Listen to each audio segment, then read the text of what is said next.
As Lake Lure continues to recover from Helene, the water is at an all-time low. Now, the lake is down nearly 30 feet, and that is the lowest since it was originally filled in 1927. Now, as crews rebuild for the lake's future, they're finding pieces from its past, as you can imagine. News 13's Ed DiOrio shows them to us and tells us their stories.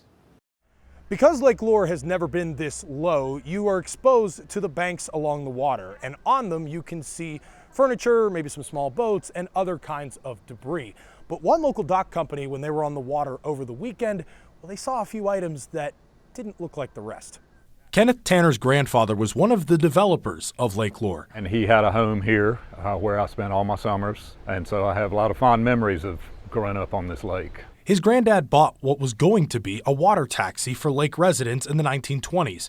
Its name was Pooh Bear. He used that as his personal boat here on Lake Lure.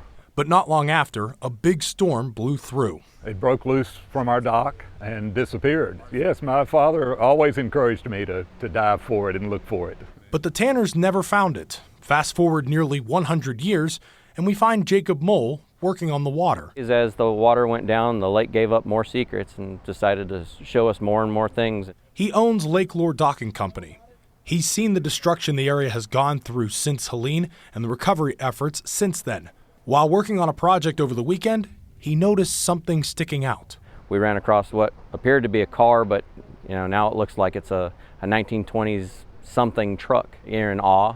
You're seeing something that, for us, nobody's seen in 100 years. Mole put it on social media. It was met with thousands of engagements.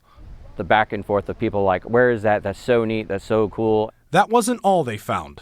On another bank not far from the truck, lo and behold, there was the big boat. My daughter spotted it where Jake had posted it and called me and said, could this be the Pooh Bear? One feature confirmed that theory. Pooh Bear can still be found on the front of the old water taxi.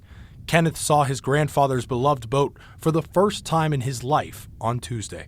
It just makes me aware of the long history of this lake and my family's connection to it. And he'd like to keep a piece of that history that his family's been searching for. I'd love to have a small piece of memorabilia from it for my family to keep. And if the boat ends up staying right where it is, I'd be fine with that. In Lake Lure, Ed DiOrio, News 13.